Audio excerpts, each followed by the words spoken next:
selamat datang di Animpiade, channel animasi Indonesia. Di sini kita akan membahas, ngobrol, dan tanya jawab berbagai hal tentang animasi. Bersama dengan saya, Hanitianto Yuda. Dan episode kali ini kita akan mengenal bagaimana proses produksi animasi. Animpiade.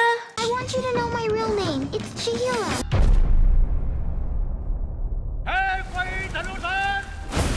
Where we are. This isn't a dream then. I got your back. It's time to follow my own path. My name is Kubo.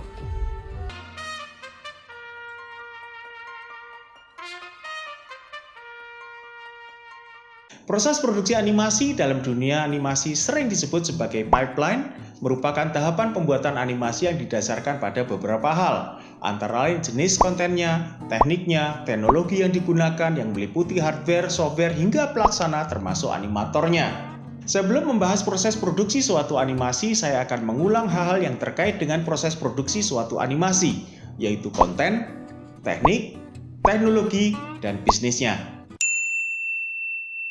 Secara konten animasi saya klasifikasikan menjadi 12 jenis produk atau karya, yaitu layar lebar, seri atau serial, dan animasi pendek atau short animation, iklan, baik iklan komersial yang disebut TVC maupun iklan layanan masyarakat atau PSA, klip musik, untuk pendidikan dan penyuluhan, animasi arsitektural, motion grafis dan visual effect atau komputer grafik, untuk mendukung game interaktif, untuk 3D modeling, sebagai konten website, sebagai seni atau eksperimental, dan saat ini animasi juga digunakan untuk augmented reality dan virtual reality. Secara teknik, animasi dibedakan dalam beberapa jenis yang secara umum dilakukan dan digunakan dalam dunia industri animasi, yaitu animasi 2 dimensi, animasi 3 dimensi, animasi stop motion, dan computer graphic atau computer graphic imagery yang dikenal dengan istilah CGI.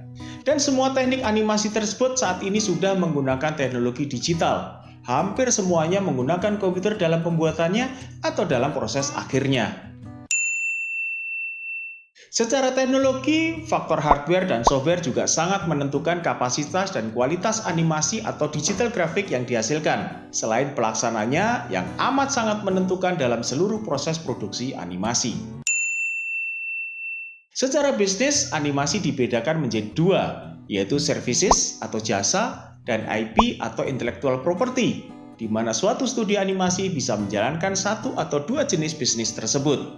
Service atau jasa biasanya merupakan suatu bisnis utama dari suatu studio animasi, di mana mereka menerima jasa pembuatan animasi bagi kliennya, baik dari studio lain, agen periklanan, sutradara, dan sebagainya. Sedangkan IP atau intellectual property merupakan penciptaan suatu tokoh atau karakter animasi dengan ceritanya untuk animasi layar lebar atau serial di televisi atau di YouTube, yang nanti menjadi hak kekayaan intelektual atau haki. Di sini saya akan menjelaskan bagaimana proses produksi animasi atau pipeline yang secara umum dilakukan oleh suatu studio atau rumah produksi animasi di luar teknik animasi yang digunakan dalam pembuatan animasi tersebut. Proses produksi animasi secara teknis untuk animasi 2 dimensi, animasi 3 dimensi, dan animasi stop motion akan saya jelaskan pada episode lain. So, ikuti terus ya. Animpiade. Proses produksi animasi terdiri dari 4 tahap, yaitu tahap persiapan atau pengembangan, tahap praproduksi, tahap produksi, dan tahap post atau pasca produksi. Tahap persiapan atau tahap pengembangan merupakan langkah awal dalam pembuatan atau produksi suatu animasi, di mana pada tahap ini dilakukan pengembangan konsep yang didukung dengan riset dan survei jika diperlukan, hingga menjadi suatu cerita yang siap untuk dibuat animasinya. Pada tahap ini, semua tokoh dengan karakternya harus dijelaskan dan digambarkan secara detail, termasuk bentuk fisiknya, tingginya, beratnya, rasnya, pakaiannya, karakteristiknya, ciri-ciri khususnya, cara bergeraknya, dan sebagainya. Karena hal itu akan digunakan untuk menentukan visualisasi dari tokoh tersebut agar mendekati ceritanya. Di samping itu, lingkungan atau kondisi suasana tempat terjadinya cerita tersebut juga harus dijelaskan dan digambarkan secara detail, seperti apa rumahnya, jalannya, hutannya, kotanya, gunungnya, dan sebagainya yang akan terlihat dalam visualisasi. Selain itu, berbagai perangkat dan peralatan yang disebut sebagai properti atau aset yang akan ditampilkan secara visual juga harus dijelaskan dan digambarkan secara detail. Bentuknya, ukurannya, warnanya, cara pakainya, bahan materialnya, dan sebagainya. Semua itu harus dijelaskan dan tergambarkan dengan lengkap, jelas, dan terukur. Karena ini nanti akan digunakan sebagai dasar pembuatan desain tokoh, desain properti atau aset, dan desain lingkungan yang juga menjadi background atau gambar untuk latar belakang. Pada tahap ini juga menentukan apakah konten tersebut akan dibuat menggunakan teknik animasi 2 dimensi, animasi 3 dimensi, animasi stop motion, atau computer graphic imagery, atau menggunakan gabungan dari teknik tersebut.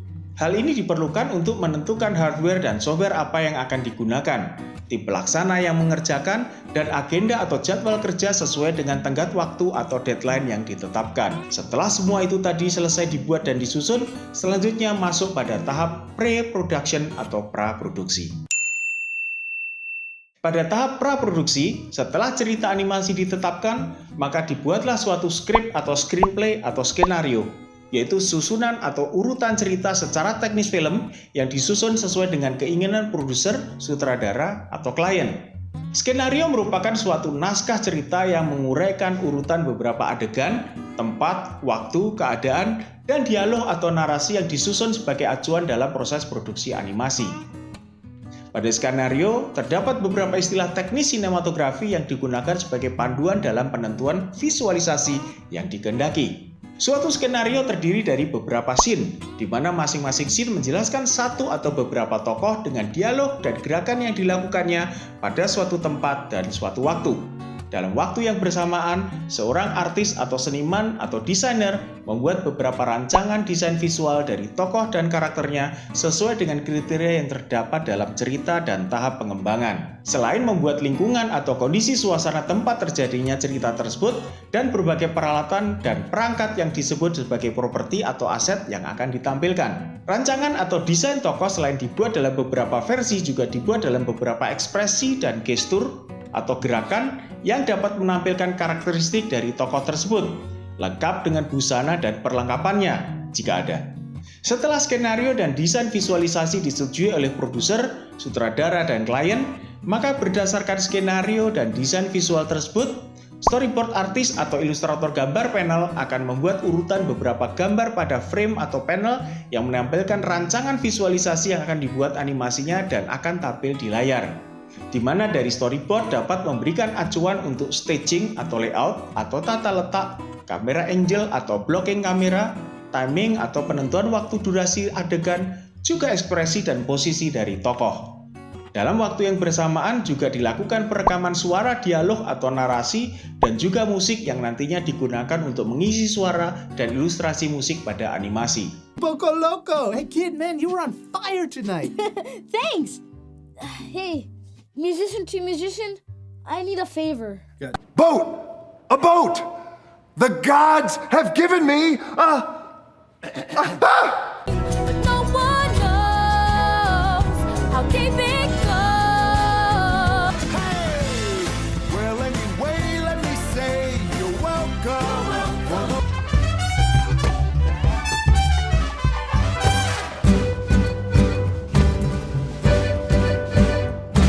Setelah storyboard selesai dibuat dan suara selesai direkam dan semuanya telah disetujui, selanjutnya dilakukan pembuatan stilometik, yaitu urutan gambar storyboard yang digabung dengan rekaman suara dialog atau narasi dan musik yang telah dibuat. Hal ini digunakan untuk menentukan durasi film animasi tersebut. Together forever and ever and ever and ever and ever and whether we like it or not. Thank you, Abuelita. That was very educational. Now can I borrow your workbench? Di sini sutradara akan menentukan penambahan, perubahan, atau penghapusan suatu adegan agar alur cerita, visualisasi, dan durasi animasi sesuai dengan keinginannya atau keinginan dari klien. Stilometik biasanya dibuat untuk memberi kepastian bagi klien bahwa visualisasi, dialog, atau narasi dan durasi animasi yang diinginkan sesuai dengan harapannya. Tetapi beberapa studio bisa jadi tidak melakukan pembuatan stilometik untuk menghemat waktu dan biaya, karena penentuan visualisasi dan durasi secara langsung bisa dilakukan oleh sutradara. Pada proses pembuatan animasi 2 dimensi, maka langkah selanjutnya masuk ke tahap produksi. Tetapi untuk proses pembuatan animasi 3 dimensi, stop motion, dan CGI, setelah dilakukan penentuan desain tokoh, lingkungan, dan properti atau aset, dilanjutkan dengan pembuatan 3D modeling atau objek dan aset agar dapat menghasilkan suatu objek 3 dimensi dengan menggunakan aplikasi software animasi 3 dimensi.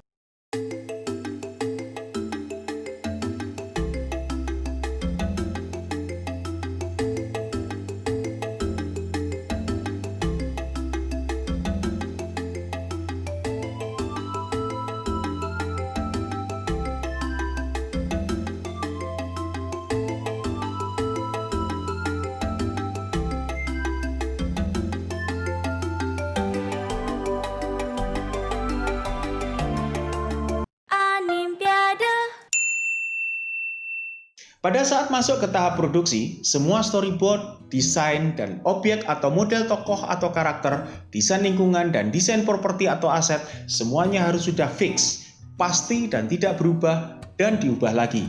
Karena setelah masuk ke tahap produksi, maka di sini sudah tidak ada lagi perubahan dan penggantian apapun terhadap storyboard, desain dan model yang telah dibuat pada tahap sebelumnya, yaitu pada tahap praproduksi, dan nanti kalau sudah masuk ke tahap pasca produksi tidak bisa lagi mundur ke tahap produksi, apalagi ke tahap praproduksi. Mengapa? Karena untuk mundur ke tahap sebelumnya berarti harus mengganti dan mengubah pekerjaan pada tahap animasi yang sudah dilakukan. Dan ini akan membutuhkan waktu yang lebih lama dan juga biaya yang tidak sedikit. Oleh karena itu, sutradara akan memastikan bahwa semua hal teknis tersebut telah lengkap, pasti, dan jelas, dan tidak akan ada perubahan atau penggantian lagi. Pada tahap produksi, proses pembuatan animasi disesuaikan dengan teknik animasi yang digunakan sesuai dengan pipeline-nya. Untuk animasi 2 dimensi, animasi 3 dimensi, animasi stop motion, atau CGI. Di tahap inilah peran dan posisi animator dalam suatu proses pembuatan animasi dimulai. Dia harus bisa membuat suatu tokoh animasi benar-benar menjadi seakan-akan hidup, memiliki roh, jiwa, perasaan, dan pikiran. Animator sebagai seorang aktor harus bisa memberikan emosi dan kehidupan dari tokoh imajiner tadi melalui gambarannya atau animasinya. Kalau dia tidak atau belum bisa membuat suatu tokoh imajiner tadi menjadi seakan-akan benar-benar hidup, maka dia belum bisa disebut sebagai animator, tetapi hanyalah drawer atau penggambar saja pada animasi 2D atau motion graphic artist saja pada animasi 3 dimensi atau CGI. Selain menggerakkan tokoh sesuai dengan konsep dan desain sebagaimana ditentukan pada storyboard, beberapa visual artist tetapi bukan animator membuat visualisasi background atau latar belakang dan foreground atau layar depan, termasuk properti yang nantinya harus digerakkan atau dianimasikan secara terpisah, seperti pohon, mobil, binatang, dan sebagainya, dan juga menyiapkan dan membuat visual effect dan sound effect yang diperlukan.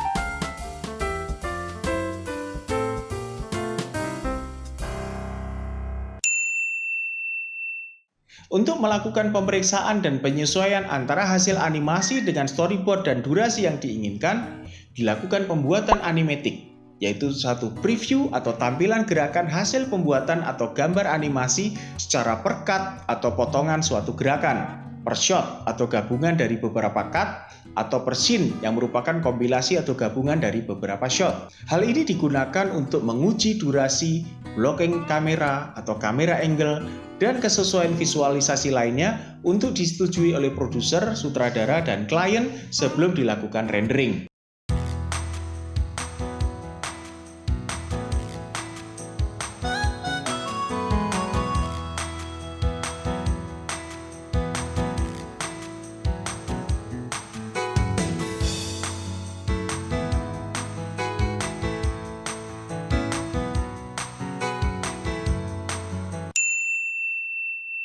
Setelah semua gerakan atau animasi yang diperlukan selesai dibuat dan disetujui oleh produser, sutradara, dan klien, selanjutnya dilakukan rendering, yaitu suatu proses digitalisasi yang membuat suatu objek, gambar untuk 2 dimensi, dan model atau bentuk untuk 3 dimensi menjadi data komputer yang menggabungkan berbagai aspek, seperti bentuk geometri, tekstur, lighting atau pencahayaan, shadow atau bayangan, refleksi cahaya, dan sebagainya dalam satu file image yang bisa memakan waktu bermenit-menit hingga berjam-jam tergantung dari kualitas visualisasi yang dikehendaki dan hardware yang digunakan, di mana hasil render tadi akan diproses pada saat editing.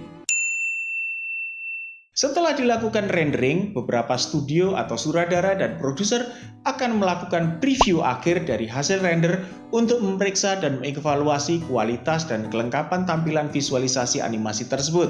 Dan setelah disetujui, selanjutnya dikirim ke editor untuk masuk tahap post-production atau pasca produksi. Oh ya, waktu penyelesaian produksi pembuatan suatu animasi juga ditentukan oleh berbagai hal, yaitu teknik dan teknologi yang digunakan, hardware, software, tim pelaksananya, ceritanya, desain visualisasinya, jumlah tokohnya, kualitas visualisasinya, dan sebagainya. Animpiade. Pada saat masuk ke tahap pasca produksi, semua model tokoh telah dianimasikan. Semua background, foreground sudah dibuat dan properti atau aset juga sudah dianimasikan dan telah dirender dalam format digital. Di tahap pasca produksi, yang berperan adalah kompositor dan editor, di mana kompositor atau compositing artist yang pertama kali bekerja akan melakukan compositing terhadap semua frame dan layer dari image yang telah dirender. Compositing adalah melakukan penggabungan beberapa layer menjadi satu frame atau satu layar, di mana layer tokoh dan layer background disatukan agar menghasilkan visualisasi yang menarik. Setelah semua frame pada suatu konten selesai dikompos, selanjutnya dilakukan editing offline, yaitu pengurutan semua frame yang ada sesuai dengan storyboard yang telah ditetapkan untuk sebagai panduan, termasuk memasukkan unsur suara baik dialog atau narasi maupun aransemen musik, hingga menentukan durasi masing-masing frame agar terlihat smooth atau mulus sebagai suatu tontonan dan selaras dengan sound atau suaranya. Setelah editing offline selesai, selanjutnya ditunjukkan pada sutradara, produser, dan klien untuk mendapatkan persetujuannya. Di sini bisa terjadi ada beberapa adegan yang harus diubah, ditambah atau dikurangi, dan apabila itu terjadi, maka adegan yang harus ditambah atau diubah harus dibuat lagi pada proses produksi yang dilakukan oleh sutradara atau animator tertentu. Dan setelah hasil editing offline disetujui oleh sutradara, produser, dan klien, selanjutnya dilakukan editing online. Editing online merupakan proses editing untuk penyempurnaan kualitas gambar dan suara dengan melakukan pengaturan pewarnaan atau color grading, pengaturan suara, penambahan sound effect atau efek suara, dan visual effect atau efek visual. Setelah semua aspek animasi diselesaikan dan kualitas visualisasinya telah disesuaikan dengan media yang akan digunakan, selanjutnya dilakukan rendering akhir yang menghasilkan hasil akhir suatu animasi sesuai keinginan. Hasil akhir animasi tersebut selanjutnya dilakukan preview atau pemeriksaan dan evaluasi akhir oleh sutradara, produser, dan klien. Apabila mereka belum puas, maka dilakukan suatu koreksi terhadap aspek visual atau aspek audionya. Tetapi tidak bisa menambah atau mengubah suatu animasi yang telah ada. Karena apabila itu terjadi, maka semuanya akan kembali ke tahap awal dan itu akan menambah biaya serta waktu dalam penyelesaiannya. Setelah sutradara, produser, dan klien puas, hasil akhir animasi tadi selanjutnya dibuat suatu mastering yang digunakan sebagai produk induk atau utama yang original atau asli, yang nantinya menjadi referensi dari copy atau salinan untuk kebutuhan visualisasi dengan media apapun. Dengan demikian, selesailah proses produksi animasi untuk selanjutnya dilakukan tahap penayangan di berbagai media yang direncanakan. Animpiade. Nah, itu tadi sekilas proses suatu produksi atau pipeline animasi, baik yang digunakan untuk penayangan di layar lebar, televisi, gadget, atau internet, dan masing-masing studio mempunyai pipeline yang berbeda, tergantung pada teknik dan teknologinya, hardware, software, tim pelaksana, dan ceritanya. Kalau Anda ingin tahu lebih banyak lagi tentang animasi, jangan lupa subscribe, like, dan share, serta nyalakan tombol lonceng supaya selalu mendapat informasi terbaru tentang animasi. Dan kalau ada komen atau pertanyaan maupun hal yang ingin Anda ketahui seputar dunia profesi, bisnis, atau apapun tentang animasi, silakan tulis di bawah atau kirim ke nomor WA yang ada di kolom deskripsi. Sampai jumpa, selamat berkarya, dan tetap kreatif. Nonton